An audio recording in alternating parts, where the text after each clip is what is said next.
আসসালামু আলাইকুম, আশা করি ভালো আছেন। আমি আছি এখন এক ট্রেনে। তো একটু সময় পেলাম, দেখে মনে হলো কিছু একটা কথা বলি। সেটা একটা কথা হচ্ছে অভিমান।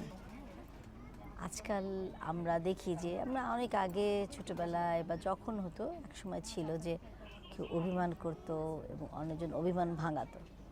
এর এক যান্ত্রিক যুগ এসে গেছে যেখানে মানুষ অভিমান করলেই কি না করলেই কি যে যার তালে থাকে, তার মতন স্বার্থে থাকে।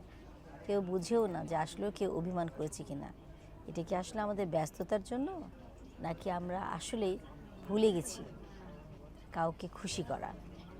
খুশি করা আমরা অনেকভাবে করি, কিন্তু কেউ রাগ বা অভিমান করলে তাকে যে আবার মন ঠিক করতে হয় সেই জিনিসটা যেন কোথায় যেন হারিয়ে গেছে।